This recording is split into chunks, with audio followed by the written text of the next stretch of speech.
Quiero que iniciemos la exposición del mensaje de esta mañana. Para aquellos de ustedes que no estuvieron con nosotros, iniciamos la semana anterior una nueva serie sobre esta extraordinaria epístola, y ese es el adjetivo que le corresponde, extraordinaria epístola.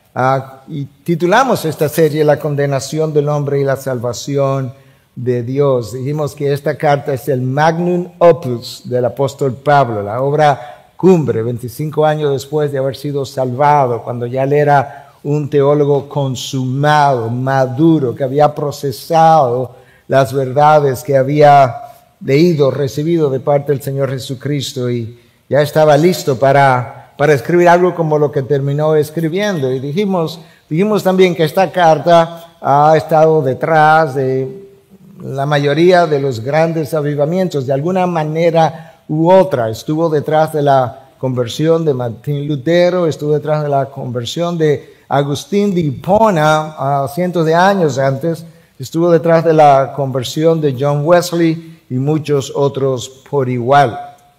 De los 66 libros de la Biblia, ningún otro detalla mejor la salvación del hombre y aún el rol de ese hombre en la santificación, como veremos más adelante.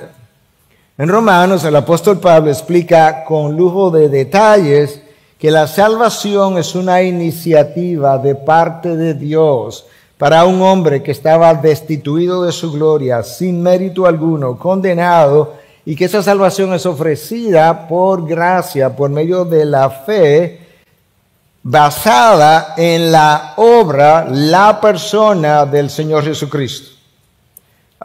Toda la salvación tiene que ver con la persona y la obra del Señor Jesucristo. Y yo brevemente menciono estas cosas para beneficio de aquellos que no estuvieron aquí, para beneficio de aquellos que quizás no tienen tan buena memoria y se habían olvidado algunas de las cosas que habíamos dicho, y para que al mismo tiempo esta introducción nos sirva para conectar mejor con lo que tenemos que decir hoy.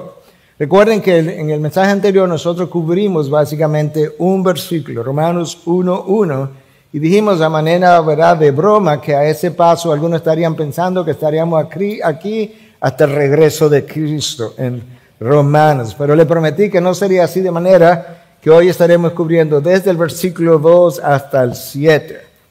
De manera que tenemos un más largo pasaje que explorar. Yo he titulado el mensaje de hoy, Jesús es el Evangelio. Y no lo he dicho de esa manera porque como que suena bonito, es un lenguaje poético o algo parecido. Lo he dicho de esa manera porque el texto de hoy y el resto de la carta de Romanos así lo atestiguan. Yo quiero que podamos leer, no desde el versículo 2, sino desde el 1 otra vez, de manera que podamos contextualizarlo mejor y llegar hasta el versículo 7. Esta es la palabra de Dios. Pablo, siervo de Cristo Jesús, llamado a ser apóstol, apartado, escucha, para el evangelio de Dios, que él ya había prometido por medio de sus profetas en las Sagradas Escrituras. Es el mensaje, escucha, ese evangelio es el mensaje acerca de su Hijo, que nació de la descendencia de David según la carne y que fue declarado Hijo de Dios con un acto de poder conforme al Espíritu de santidad por la resurrección de entre los muertos, nuestro Señor Jesucristo. Es por medio de él que hemos recibido la gracia y el apostolado para promover la obediencia a la fe entre todos los gentiles por amor a su nombre, entre los cuales están también ustedes, llamados de Jesucristo. Escucha bien otra vez, a todos los amados de Dios que están en Roma, esa es la audiencia, en Roma, llamados a ser santos, gracia y paz a ustedes de parte de Dios nuestro Padre y del Señor Jesucristo. Yo creo que es más o menos evidente de qué habla el texto, y hemos dicho en otras ocasiones, cuando queremos explorar el texto, que vamos a hacerle al texto dos preguntas, y a partir de esas dos preguntas vamos a tratar de deducir el resto de lo que Pablo quería transmitirnos. La primera pregunta es, ¿de qué habla el texto? Y la segunda pregunta es, ¿qué es lo que dice de eso que el texto está hablando? Recuerda que lo último que leímos la semana pasada y en este momento, en el versículo 1 dice que Pablo fue apartado para el evangelio de Dios. Desde el versículo 1 hasta el final del versículo 7 en el lenguaje original, no hay punto, no hay coma, el griego no usa tales cosas, no hay pausa, no hay absolutamente nada, es una sola oración. De manera que sea lo que sea que Pablo va a decir del versículo 2 al 7, tiene que estar relacionado a lo que está en el versículo 1. ¿Y qué es lo que dice el versículo 1? Al final, que Pablo fue apartado para el evangelio de Dios. ¿De qué habla el texto entonces? Del evangelio de Dios. ¿Qué es lo que dice el texto del evangelio de Dios? Bueno, versículo 2 hasta el 7. Y lo primero que tú encuentras ahí es que ese evangelio no es una nueva invención. No representa un alto en el camino, un paréntesis en la historia redentora. Eso no es lo que Pablo dice. Pablo dice que ese evangelio de Dios fue previamente anunciado. Hubo un periodo preparatorio hasta llegar a conocer esto que para nosotros es tan fácil de definir o de resumir o de predicar, por lo menos para algunos de nosotros. Y para usar la frase de Pablo en el versículo 1, Pablo dice que hubo un periodo preparatorio para que llegara el evangelio de Dios, que fue anunciado por hombres, por profetas, también de Dios. Escúchalo como lo dice, el evangelio de Dios, versículo 2, que él ya había prometido por medio de sus profetas en las sagradas escrituras. Hermano, nosotros hoy tenemos el privilegio de entender detalles que los profetas del Antiguo Testamento no entendieron. Quizá te parezca chocante si es la primera vez que tú oyes algo como eso. Déjame decirlo otra vez.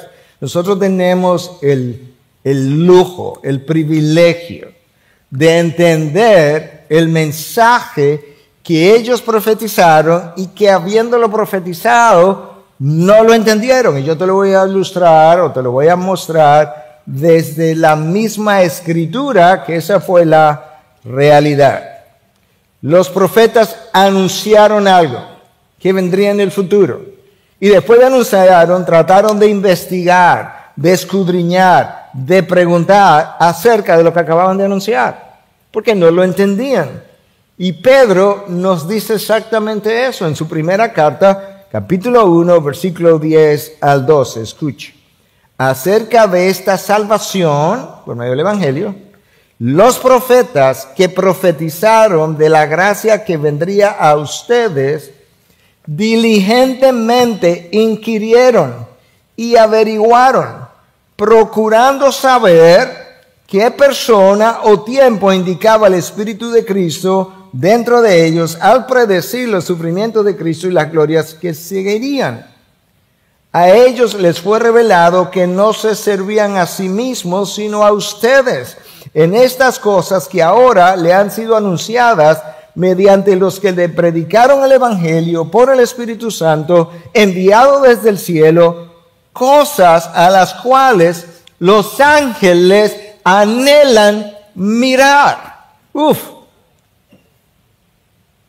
Los profetas fueron usados por Dios para proclamar una realidad que ahora ya la vemos consumada la realidad, ahora la entendemos. Ellos no la entendieron. Hermanos, nosotros no apreciamos lo privilegiados que somos, que a la luz del Nuevo Testamento nosotros tengamos más entendimiento que un Elías, que un Isaías, que un Daniel de este evangelio. Eso es exactamente lo que Pedro está diciendo. Esta gente fue usada por Dios, fueron los instrumentos a través de los cuales llegó el mensaje y luego inquirieron, preguntaron. No sabía qué persona habría de venir. No lo sabían. El texto lo dice. No sabían el tiempo cuando esto llegaría. Déjame leerlo otra vez. de Pedro, versículo 11, procurando saber qué persona o tiempo indicaba el Espíritu de Cristo dentro de ellos. Los ángeles, en el momento en que eso estaba pasando, anhelaban ver la consumación de la realidad porque ellos tampoco entendían todos los detalles. Pastor, pero ¿cómo es que uno puede anunciar un mensaje o Dios traerlo, expresarlo y no entender? Pedro responde. Me alegro que preguntaras. En su segunda carta, capítulo 1, versículo 21. Pues ninguna profecía fue dada jamás por un acto de la voluntad humana, sino que hombres inspirados por el Espíritu Santo hablaron de parte de Dios. Inspirados, dice la Nueva Biblia de las Américas. Impulsados por el Espíritu Santo, dice la Nueva Traducción Viviente. Guiados por el Espíritu, una traducción todavía más común, Dios habla hoy. Los profetas del pasado fueron inspirados, movidos por el Espíritu Santo a decir algo en una dirección y no entendían bien. Es como el barco de vela en alta mar que está siendo movido por el viento, no sabe para dónde va, no sabe lo que los impulsa, pero ellos se mueven en esa dirección. Los profetas fueron tomados por Dios como instrumento, como micrófonos. Dios habló, ellos obedecieron a lo que Dios decía y creyeron. Quizás esta ilustración un tanto tonta te pueda servir. Yo recuerdo, siendo muy jovencito, que yo oía que algún día los hombres, y me enseñaron eso incluso en el colegio, los hombres de ciencia llegarían a la luna. Pero eso era futuro. Yo no tenía la menor idea de cómo eso iba a ocurrir. Pero yo oí el mensaje. Yo creí el mensaje. E incluso estaba como loco por crecer para ver eso hecho realidad. Y finalmente, el Apolo 11, en julio de 1969, alunizó. Yo vi la realidad de lo que fue anunciado, que yo creí, pero no sabía cómo eso iba a ocurrir. Aunque tengo que decir que todavía no sé exactamente cómo es que se llega de aquí hasta allá. Pero tengo una idea. Tengo una mejor idea. Y hay gente en el planeta Tierra que sí lo entiende perfectamente y planificó cómo hacerlo. Los que anunciaron esa llegada a la luna trajeron esa verdad y los profetas trajeron una verdad todavía futura. Eso dice el versículo 2 del texto de hoy. El versículo 3 dice que ese es el mensaje acerca de su Hijo. ¿Tú ves por qué decimos que el Evangelio, que Jesús es el Evangelio? El mensaje no es acerca de ninguna otra cosa que no sea su Hijo, su vida, su muerte, su resurrección, sus enseñanzas, lo que Él hizo, lo que Él logró.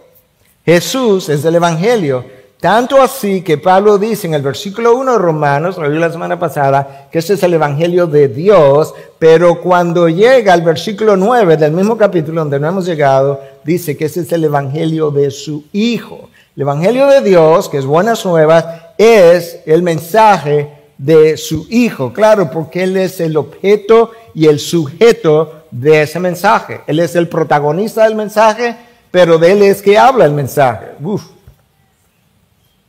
Esta es la secuencia. Romanos 1, el Evangelio de Dios. Romanos 1:3, ese Evangelio es el mensaje acerca de su Hijo. Literalmente lo dice. Y Romanos 1:9 es el mensaje de su Hijo. El Evangelio es un mensaje de salvación que está arraigado, centrado, escrito con sangre y es la obra de Jesucristo. Desde su encarnación es parte del Evangelio, hasta su resurrección y ascensión a los cielos. Esa es la razón por la que Juan Calvino escribió en su comentario acerca de esta epístola lo siguiente: el Evangelio entero está contenido en Cristo. El Evangelio está en su persona. Por tanto, movernos un paso de Cristo significa alejarnos del Evangelio. Te alejas de Cristo, te alejaste del Evangelio. Esa es la razón por la que Pablo, cuando escuchó que los Gálatas estaban comprometiendo el Evangelio, él reaccionó tan bruscamente. Y dice, yo no puedo entender que en tan poco tiempo ustedes hayan abandonado a aquel que dio su vida por ustedes. Pero no es del evangelio que tú estás hablando, Pablo. No es el evangelio que estamos comprometiendo. Sí, pero que es la misma cosa. Cuando comprometes el evangelio, te abandonas a aquel que escribió el evangelio.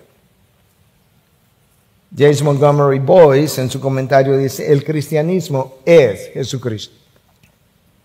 John Stott en su comentario dice, la persona y la obra de Cristo son la roca sobre la cual reposa la religión cristiana. Literalmente hablando. Si tú remueves a Cristo del Antiguo Testamento, los autores del Antiguo Testamento no tienen nada a qué apuntar. Los profetas dejarían de existir, no tienen nada de qué profetizar. Ellos solamente vinieron a profetizar de cosas que tenían que ver con la primera y la segunda venida de Cristo. De la misma manera, si tú remueves a Cristo del Nuevo Testamento, nos quedamos sin nada que enseñar, porque lo único que tú encuentras en el Nuevo Testamento es la vida de Cristo, su encarnación o nacimiento, sus enseñanzas, su crucifixión, su resurrección, su ascensión. Y los profetas, o más bien los apóstoles que vinieron detrás, expandieron lo que era la obra de Cristo en términos de su explicación. Una vez más, el Evangelio, o mejor dicho, Jesús es el Evangelio. En tercer lugar, el Hijo de Dios, del que Pablo habla en el versículo 3, ahora al final del versículo 3 y versículo 4, Pablo nos define cosas acerca del Hijo de Dios. Que nació, nos dice Pablo, de la descendencia de David según la carne, y que fue declarado Hijo de Dios con un acto de poder conforme al Espíritu de Santidad por la resurrección de entre los muertos. Nuestro Señor Jesucristo. En ese texto que yo acabo de leer hay dos versos cruciales o dos verbos cruciales. Número 1, nació. Número 2, fue declarado. ¿Okay? Nació de la descendencia de David. Crucial. Porque había sido anunciado que él sería hijo de David, para decir descendiente de David. Si eso no se daba de esa manera, entonces Dios había mentido, sus promesas habían fracasado. Era vital que se pudiera demostrar que ciertamente aquel que vino era descendiente de David. Nació y luego nos dice que fue declarado hijo de Dios. Bueno, Dios mismo lo declaró más de una vez desde los cielos. Lo hizo el día que él fue bautizado. Este es mi Hijo amado, en quien tengo complacencia. Volvió y lo hizo en el monte de la transfiguración. Este es mi Hijo amado, a él oíd o a él obedeced. La encarnación de Cristo, de que habla Pablo en este texto, porque habla que nació de la descendencia de David, es parte del Evangelio. De hecho, da inicio al Evangelio. Sin encarnación no habría ni nadie que cumpliera la ley, ni habría ni nadie que pudiera pagar por mis pecados en la cruz, ni nadie que pudiera vencer la muerte, ni nadie que pudiera ascender y sentarse a la diestra del Padre a favor mío como mi intercesor. De manera que la encarnación es parte de ese mensaje. Ahora, escucha, ¿tú recuerdas cómo los pastores estaban, cuando Cristo nació aquella noche, cómo los pastores estaban afuera en el campo y se apareció un grupo de ángeles y hubo un ángel que fue a los pastores, Lucas 2:10, y les dijo, no teman porque les traigo buenas nuevas de gran gozo que serán para todo el pueblo. La palabra ahí para buenas nuevas es evangelizo. Lo que el ángel dijo fue, no teman, porque les traigo evangelizo. Les traigo el evangelio. Y eso es buenas nuevas. Eso es lo que significa. Les traigo buenas nuevas de gran gozo. ¿Y qué era lo que estaban anunciando? La encarnación. La encarnación da inicio al evangelio. Por eso es que Jesús es el evangelio. Ahora nota que el Hijo de Dios, versículo 4, es identificado por el apóstol Pablo al final como nuestro Señor Jesucristo.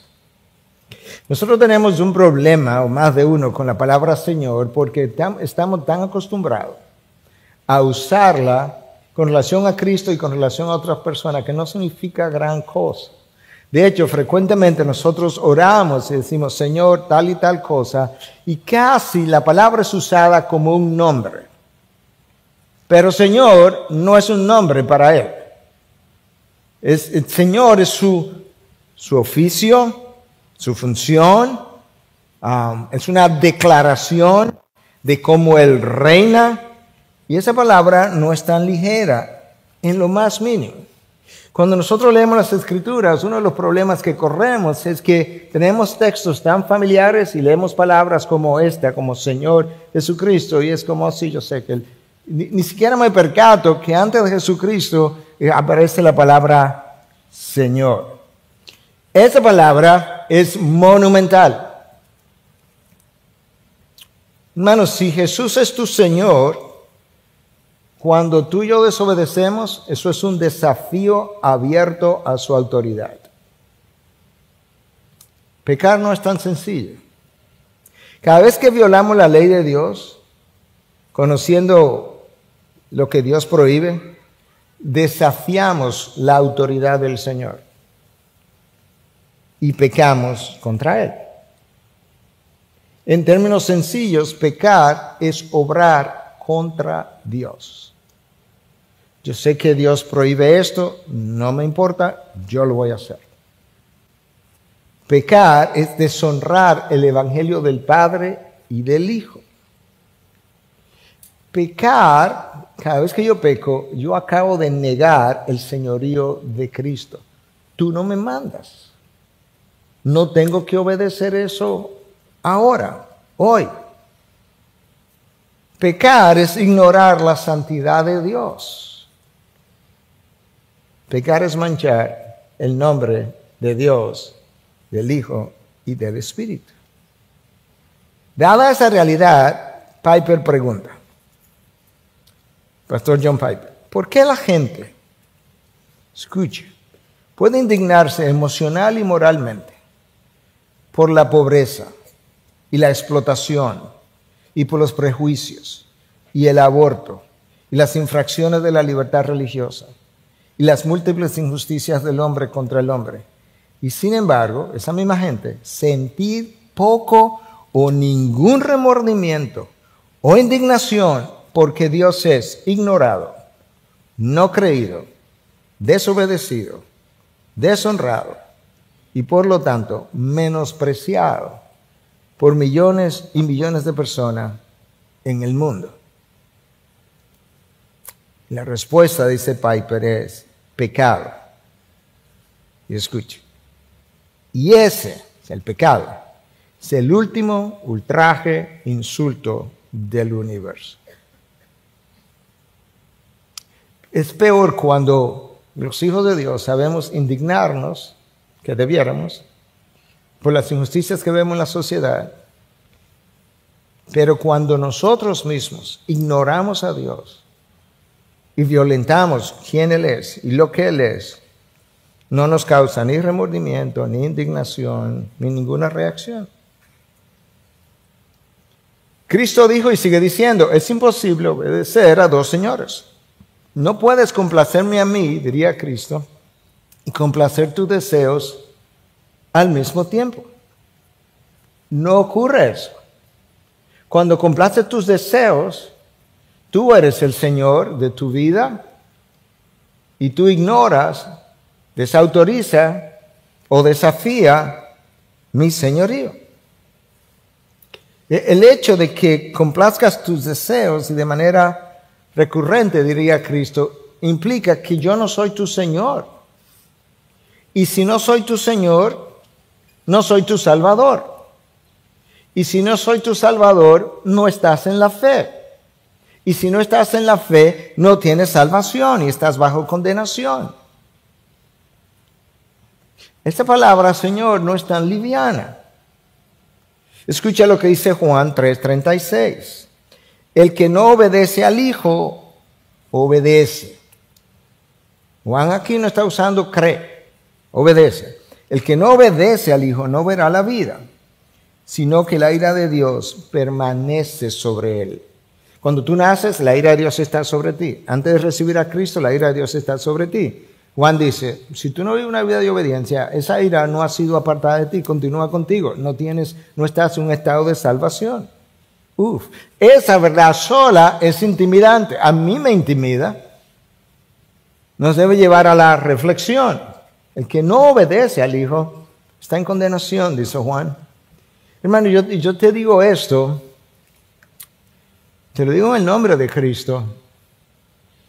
Yo no me atrevería a decirlo si yo no estuviera tan seguro y tan dolido de tener que decirlo, porque eso es una realidad. Porque bajo esa sombrilla, muchos de los que hoy se consideran cristianos no lo son. Me duele pensarlo. Mi esposa, mi hermana que vive con nosotros, me ha oído decirlo en estos días. Me duele inmensamente últimamente pensar en estas realidades. Todavía Cristo sigue diciendo lo que dijo en el pasado. ¿Por qué ustedes me llaman Señor, Señor y no hacen lo que yo digo? ¿Por qué proclaman mi señorío y no viven mi señorío? Eso es lo que Cristo está diciendo. Si no me obedeces, no me llames Señor. Porque honestamente no lo soy. Tú eres el Señor de tu vida. Hermano, me pesa decirlo, pero es una burla llamar a Cristo Señor y luego desobedecerlo intencionalmente. Es una burla. Yo sé que debido a la carne, debido a nuestra condición caída, hay ocasiones en que nosotros hemos hecho instintivamente pecaminoso y somos culpables igual, pero múltiples otras veces sabemos que lo que incluso vamos a hacer, que todavía no está hecho, sabemos que está mal y como quiera nosotros terminamos haciendo. El Cristo que dijo, ¿por qué me llamas Señor, Señor? Y no hace lo que te digo, es el mismo que luego dijo, Mateo registra en 7:21 al 23, no todo el que me dice Señor, Señor entrará al reino de los cielos. ¿Pero por qué, Señor? Porque me dice Señor, Señor y no hace lo que te digo. Entonces, ¿quiénes son los que entran? Sino el que hace la voluntad de mi Padre que está en los cielos. La obediencia es la prueba de que soy tu Señor. Es la prueba de que vives mi señorío. En serio. Mateo 7:22. Muchos, dice Jesús, este es el vocabulario. Muchos, no algunos. Muchos me dirán en aquel día. Yo no sé si eso a ti te duele. A mí me duele. Señor, Señor, no profetizamos en tu nombre. En otras palabras, estuvimos en púlpitos. Y en tu nombre echamos fuera demonios. Estuvimos ahí reprendiendo demonios. Y en tu nombre hicimos muchos milagros. Entonces les declararé, jamás los conocí. ¿Jamás me conociste? No, nunca. Nunca te conocí como mi hijo. Apártense de mí los que practican la iniquidad. ¡Wow! Hermano, tú no puedes leer esas palabras y pasarla por alto. Próxima página. Porque tienen que ver contigo y conmigo. Yo no la pude pasar sin reflexionar acerca de mi propia vida. Montgomery Boyce, en su comentario sobre este pasaje de Romanos, meditando acerca de la palabra Señor, tiene varias cosas que decirnos. Y yo he adaptado algunas de ellas. Una de esas cosas es que el señorío de Cristo tiene una implicación mental. Él la llama intelectual. Yo no quise llamarla intelectual porque yo no creo que y no creo que lo quiso decir de esa manera tampoco, pero no creo que tiene que ver con la intelectualidad de una persona, no es mental, tiene que ver con mi mente. Si Él es mi Señor, Él tiene que reinar y ejercer señorío sobre mis pensamientos. No puedo maquinar hacer cosas que desagradan a Dios mientras le llamo Señor, Señor. Por otro lado, el señorío de Cristo tiene una implicación conductual o volitivo de la voluntad humana. Eso implica que el señorío de Cristo requiere que yo someta toda mi voluntad a su ley, a sus mandatos. Pastor, es que no es fácil. Vamos a llegar ahí.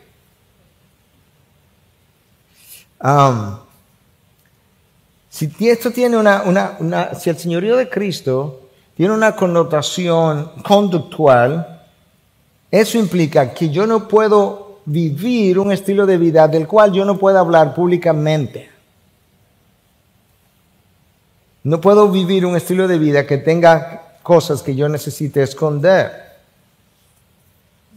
John Stott, en su libro La soberanía de Dios, o más que su libro, es una ponencia que él hizo años atrás acerca de la soberanía de Dios, y en la porción titulada La soberanía de Dios Hijo, está hablando del Hijo ahora, dice, no es solamente lo que creemos que tiene que llegar a estar bajo el señorío de Cristo. En otras palabras, el señorío de Cristo no es simplemente doctrinal, porque toda la doctrina ortodoxa que tú y yo creemos, los demonios la creen igualito. De hecho, la entienden mejor que tú y que yo. Eso es intimidante también. Los demonios saben que Cristo es Señor y ellos respondieron al señorío de Cristo tan pronto lo vieron. Los demonios que estaban, la legión, los demonios que estaban dentro del Gadareno, cuando Cristo se acercó, le dijo, ¿qué tenemos que ver contigo, Hijo del Altísimo? Inmediatamente proclamaron quién Él era. No es solamente lo que creemos que tiene que llegar a estar bajo el señorío de Cristo, sino también la manera como nos comportamos. El discipulado, dice Stott, implica obediencia, y obediencia implica que hay mandatos morales absolutos que requieren ser obedecidos. Referirnos a Jesús de manera diplomática. Señor, gracias por el día de hoy, de manera diplomática, como nuestro Señor, no es suficiente. Necesitamos ir y enseñar que el yugo de Jesús es fácil. Hablando de los mandamientos que son difíciles. Y su carga es ligera. Y que bajo el yugo de Jesús nosotros no tenemos una esclavitud, sino libertad y descanso. Y yo agregaría, bajo el señorío de Cristo tenemos una libertad para resistir la carne y obedecer. El señorío de Cristo, agrega Boyce, tiene una implicación más. Tiene más, pero elegí tres. Y es que Jesús no solo es Señor de nuestra mente, voluntad y conducta moral. Jesús es también el Señor de nuestro tiempo. De tu tiempo en Facebook, en Twitter, o X, como se llama ahora. De tu tiempo en Instagram. De tu tiempo frente a pantallas donde ve cosas que no solamente Jesús desaprueba, que Él llama abominación. Él es el Señor de nuestros trabajos, de nuestras carreras y ambiciones. Pablo lo deja caer así en el versículo 4, donde dice que el Hijo de Dios es nuestro Señor Jesucristo. En el versículo 4. En cuarto lugar, en el versículo 5, Pablo nos dice que Él recibió la gracia de Cristo al creer, sino también que recibió el apostolado. ¿Para qué? Esto es importante, oye bien, o sea, no es simplemente te voy a hacer apóstol. Esto es lo que tú vas a hacer cuando vayas a proclamar el Evangelio. Para promover la creencia en la fe. Eso no es lo que dice.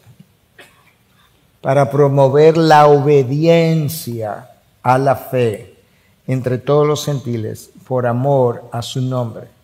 Entre los cuales están también ustedes, los romanos, a quienes le envió la carta, llamados de Jesucristo. Ustedes también fueron llamados. ¿Quiénes? Gentiles. ¿Dónde? En Roma. ¿A qué fue que te llamaron, Pablo? Al apostolado. ¿Y para qué? Para que promuevas no un evangelio barato, sino un evangelio de obediencia. En la palabra de Dios, creer y obedecer nunca están separados. No, una cosa implica la otra. Eso de que tú creíste, pero que todavía sigo en desobediencia, año 1, 2, 3, 5, y desobediencia en la misma área, hermanos, me duele, pero tengo que decirlo. Eso es desobediencia voluntaria y no es compatible con la salvación. No lo es. Por algo Pablo le dijo a los corintios, examinaos para ver si estáis en la fe. Pablo estuvo ahí. Él los enseñó, le enseñó el evangelio. De hecho, una de las mejores definiciones de lo que el evangelio consiste está en 1 Corintios 15, donde Pablo le dice que el mismo evangelio que él recibió, eso es lo que él le pasó. ¿Y qué le dice entonces? En el cual estáis firmes y permanecéis en él. ¿Y qué es, Pablo? Ahí mismo le dice, que Cristo murió por nuestros pecados, según las Escrituras, y que resucitó al tercer día, según las Escrituras. A esa iglesia, Pablo le dice, yo lo veo como ustedes se comportan, y yo me pregunto si en verdad ustedes son creyentes. Examínense para ver si lo son. Eso de que yo puedo aceptar a Cristo como Señor, como Salvador y no como Señor, eso es una anomalía de nuestro tiempo. Ni Cristo ni los apóstoles llamaron a nadie a la salvación sin santificación. No, eso no está. De hecho, Pablo en Romanos 1:5, donde estamos ahora mismo, no solamente en el día de hoy, ahora mismo está en Romanos 1:5, Pablo nos llama a creer y a obedecer. Literalmente, esas dos cosas van de la mano. Y cuando él va a cerrar su carta, tú lees la carta entera, ya cuando faltan 2 versículos o 3 al cierre, en 16-26, escucha lo que Pablo dice. Pero que ahora, hablando del evangelio, que ese evangelio ha sido manifestado, y por las escrituras de los profetas, conforme al mandamiento del Dios eterno, se ha dado a conocer a todas las naciones para guiarlos a la obediencia de la fe. Raramente tú oyes gente hablar del plan de salvación y lo oye hablar de la obediencia a lo que estamos predicando. No, es que tienes que creer. Es fácil creer o decir que creemos. Ese es el problema que Santiago tenía cuando escribe su carta. De manera que Pablo, al principio y al final, está uniendo la fe a la obediencia. Hermanos, la fe en Cristo presupone obediencia a Cristo. La fe en Cristo presupone obediencia a Cristo. No creemos para desobedecer, eso no tiene sentido. Creer para desobedecer es un oxímoron, como dicen en inglés. Es contrario, es opuesto.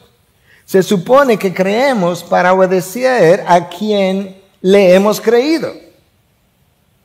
Creemos para obedecer en quien y a quien le hemos creído. Y Pablo incluía, cuando tú lees sus cartas, en esa obediencia y en ese señorío, fidelidad y lealtad a Cristo. Fidelidad y lealtad a Cristo, que nos va a llevar a fidelidad y lealtad al prójimo. En quinto lugar, nota, todavía en el versículo 6, lo que Pablo dice. Hay un llamado a la obediencia y dice que es por amor de su nombre o por amor a Cristo, que es lo mismo. No sé si hiciste la anotación que no dice que ya fuimos llamados a obedecer por temor de su ira. Eso no es lo que dice. Hermanos, eso es importante recordarlo, pero eso es un pobre motivador. porque Dios tiene toda la vida advirtiéndonos, incluyendo a Adán y Eva, de su juicio, de su justicia, incluyendo con pena de muerte, y seguimos y desobedecemos otra vez. Eso fue exactamente lo que le dijeron a Adán y Eva. ¿Sabes qué? Si me desobedeces, si te comes la fruta, ciertamente morirás. Entonces, ¿cómo es que voy a obedecer? Es por amor de su nombre. Lo acabamos de leer. ¿De dónde sacó Pablo tal enseñanza? Cristo se lo enseñó. Escucha, Juan 14:15. Si ustedes me aman, guardarán mis mandamientos. Hermano, me han dicho decir, yo me lo digo a mí mismo. La desobediencia no es simplemente un problema de mi voluntad que se resiste a someterme al Señor y de Cristo. Es un problema de amor y grave.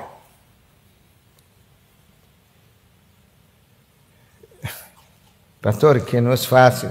Se lo dije ahorita. Yo te dije que íbamos a llegar. Hermano, la obediencia nos pesa porque en primer lugar nosotros no tenemos la menor idea de quién Dios es. Y como no lo conocemos, no le amamos. Y como no le amamos, desobedecemos.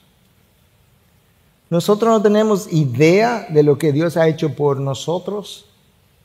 No lo aquilatamos, lo sabemos de historia, de rumor, de lectura, pero no lo entendemos. Y como no lo entendemos, lo que Él ha hecho, pisoteamos su obra cada vez que pecamos. La razón que llevó a Cristo a la cruz es mi pecado, y volvemos y lo clavamos. Nosotros no entendemos lo que implicó la encarnación de Cristo para cumplir la ley por nosotros. Cristo pudo haber llegado lo que llamamos el miércoles santo de Semana Santa, el jueves tener la última cena con los apóstoles, el viernes ser crucificado, el domingo resucitar y subió a los cielos. No podía, tenía que encarnarse y cumplir la ley a cabalidad, incluyendo la circuncisión a los 8 días. Nosotros no entendemos nada. De hecho, nosotros entendemos tan poco de la encarnación de Cristo que lo reducimos a un niño en un pesebre y todos los años colocamos al mismo niño en el mismo pesebre como si él nunca creció. El único cumpleaños que se celebra de esa forma. Tendría 65 años yo en una camita, en una cuna, cada vez que me van a celebrar mi cumpleaños. Ni valoramos el Cristo, el Jesús que muriera por nuestro pecado y por eso lo seguimos cometiendo. Hermano, esto es serio. Esto me ha llenado de tristeza a lo largo de los días. Ni tenemos la menor idea de lo que implica ser traicionado y negado por uno de aquellos discípulos a quien Jesús amó hasta el fin. Nosotros, de hecho, hablamos de la negación de Pedro y hasta nos reímos de Pedro en medio de su negación. ¿Tú sabes por qué? Porque nosotros, como no hemos amado nunca de esa manera que Cristo amó, nadie nos ha traicionado como Cristo fue traicionado. Porque para ser traicionado como Cristo fue traicionado, primero tengo que amar hasta el fin. Nosotros no tenemos idea de lo que eso es. Nosotros no tenemos idea de ese tipo de dolor, ni valoramos ese tipo de amor tampoco. Los mismos discípulos lo demostraron. Nosotros no tenemos idea de ese tipo de amor porque no lo hemos experimentado y tampoco nos hemos acercado a Dios lo suficiente para experimentar lo que Él nos ofrece gratuitamente. Ni lo tenemos para darlo, ni nos acercamos para recibirlo. Tampoco hemos sentido lo que es ser amado de la forma como Dios amó a sus discípulos y nos ama a nosotros. Esas son las razones, entre otras, por lo que la obediencia es pesada, es difícil, porque no aquilatamos lo que costó tenernos donde estamos en la familia de Dios. Yo le decía a los hombres, le hablaba a los hombres de la iglesia ayer, y gracias a Dios que vinieron casi 500 hombres en el día de ayer, fue una gran mañana. Y le decía a los hombres, hermanos, deja de mentir diciendo que los mandamientos de Dios son gravosos. Dios ha dicho más de una vez, no lo son. O Dios mintió o tú y yo mentimos. Te lo voy a leer. Deuteronomio 30:11. En la época de la ley, no de la gracia, de la ley, Dios dice, este mandamiento que yo te ordeno hoy no es muy difícil para ti. Escucha, ni está fuera de tu alcance. No está fuera de tu alcance. O sea, Antiguo Testamento, bajo la ley. Luego Cristo viene, el Espíritu viene, nos empodera para obedecer. Y Juan escribe en su primera carta, en 5:3, sus mandamientos no son difíciles. Tu traducción puede decir, no son gravosos. Deja de mentir. Haces lucir a Dios como un juez odioso, demandante, cruel. Nosotros o pensamos que sus mandamientos son gravosos, o que sus mandamientos son solo sugerencias, o que son solo para guardarlo cuando nos están viendo, pero que a solas tenemos luz verde para desobedecer. E incluso los racionalizamos en consejería. Yo lo he oído más de una vez, más de 2, más de 3. Pastor, sí, yo sé que no está bien, pero yo no estoy dañando a nadie. No, simplemente la obra del Hijo. Simplemente está deshonrando la santidad de Dios. Simplemente estás ignorando la obra de la cruz. Pensamos así cuando no valoramos la santidad del Padre que nos dio al Hijo, no valoramos la sangre del Hijo derramada en la cruz, ni estimamos la morada del Espíritu. Que Dios venga a morar en tu interior para ser testigo presencial, no desde los cielos, que siempre ha sido testigo presencial, desde adentro de mí, lo que yo digo, lo que yo oigo, lo que yo veo, lo que yo hago, y que se quede ahí adentro. ¿Sabes por qué, hermanos? Porque en la caída nosotros perdimos el sentido del deber y no creemos que es nuestro deber honrar la obra de Cristo a nuestro favor. No lo creemos. No consideramos nuestro deber testificar de lo que Dios ha hecho en mí, está haciendo, sigue haciendo, y del esfuerzo que estoy haciendo para complacer al Dios que me compró. En la caída nosotros perdimos el sentido de vergüenza. ¿Sabe por qué? Porque cuando pecas y vuelve y pecas y vuelve y pecas, sobre todo cuando es el mismo pecado de la misma manera, tu conciencia se adormece y no hay vergüenza.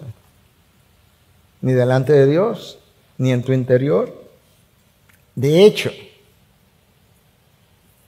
Dios le dijo al pueblo de Israel, ustedes me han impresionado de mal manera. Ustedes ni siquiera saben ruborizarse. ¿Tú has visto a veces niños, mujeres, hombres que como que hacen algo, le llaman la atención y la cara se pone roja de una vez? Dios le dice a través de Jeremías 6:15 y 8:12, nunca he visto, hace mucho tiempo que no veo una cara roja de parte de ustedes por el pecado cometido. En la caída perdimos el sentido de la culpa, porque estamos adormecidos en nuestra confianza. Y Pablo nos dice en el versículo 6 que los gentiles también han sido llamados a creer y a obedecer. Con eso él no está diciendo que la salvación no es solamente para los judíos. Y por último, y en sexto lugar, nota cómo Pablo cierra esta carta. A todos los amados de Dios que están en Roma, a los creyentes, amados por Dios, escucha, Pablo no cierra su carta sin recordarle la responsabilidad. Llamados a salvación, llamados a ser santos. Gracia y paz a ustedes de parte de Dios nuestro Padre y del Señor Jesucristo. Pablo saluda a los hermanos, a quien nunca ha visto, le llama amados de Dios y le recuerda y llamados a ser santo. Hermanos, la santidad es tu llamado y es el mío. Sed santos porque yo soy santo. Primera de Pedro 1:16. Primera de Pedro 1:16. Sed santos porque yo soy santo. Ese mismo mandato en el libro de Levítico se repite 6 veces. 11:44, sed santos porque yo soy santo. 11:45, sed santo porque yo soy santo. 19:2, sed santo porque yo soy santo. 20:7, sed santo porque yo soy santo. 20:26, sed santo porque yo soy santo. 21:8, sed santo porque yo soy santo. ¿Tú piensas que Dios se tomó eso en serio? Ayer yo le recordaba a los hombres que el ejército de Estados Unidos es un ejército bueno, tanto el ejército como el otro grupo que ellos le llaman the Marines, traducción sería como los marinos, pero no son simplemente marinos, es un cuerpo muy disciplinado, que el primer día cuando tú inicias te dice, joven, tú eres ahora un Marine, compórtate como un Marine. En otras palabras, tú tienes un estándar que se espera que tú honres. Y si no, te disciplinamos o te expulsamos. Yo creo que Cristo pudiera decirnos, Miguel, tú eres ahora un cristiano, compórtate como un Cristo.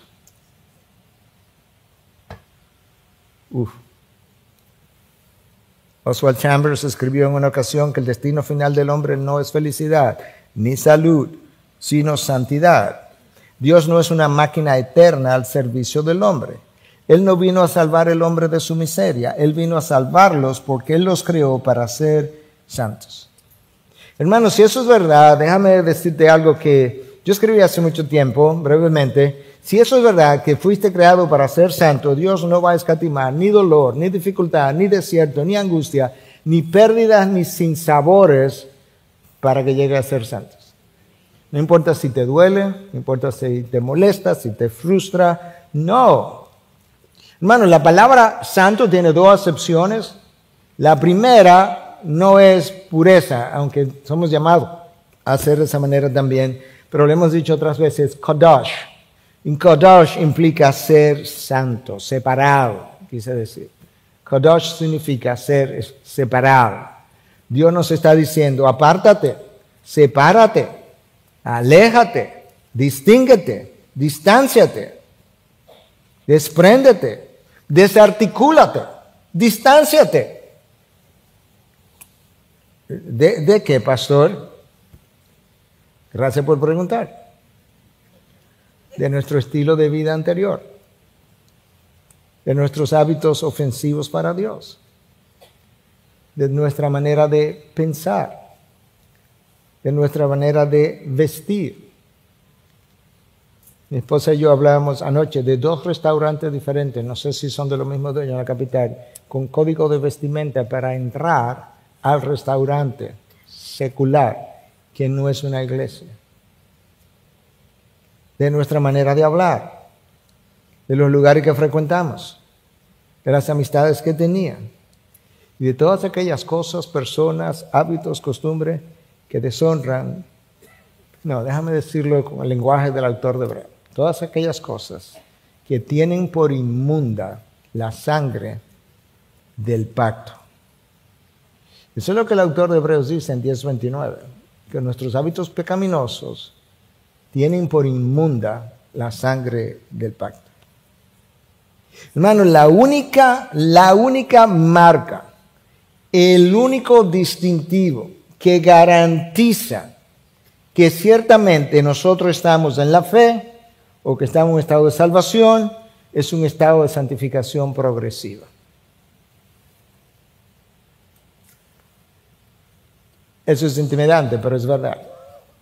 La única marca de que verdaderamente yo estoy en la fe es un estado de santificación progresiva. No es confesión doctrinal.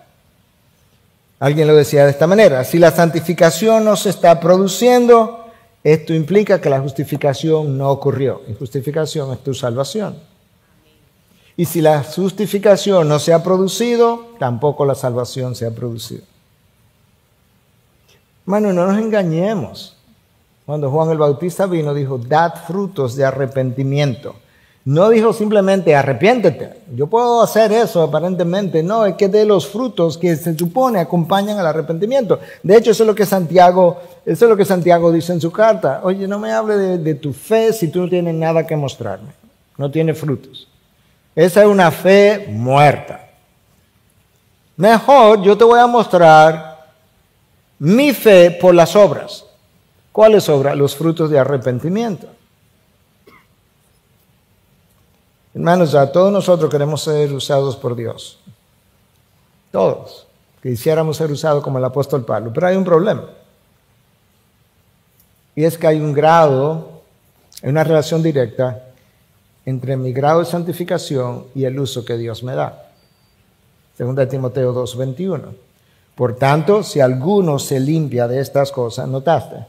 Que no dice, si a alguno Dios lo limpia, digo que va a hacer el trabajo, pero aquí hay un trabajo en el que tú tienes que participar a tiempo cabal. Si alguno se limpia, ese alguno eres tú y yo, de estas cosas, será un vaso para honra, santificado, útil para el Señor, preparado para toda buena obra. Un vaso útil que ha sido preparado para toda buena obra, Dios lo usa cuando se ha limpiado de todas estas cosas.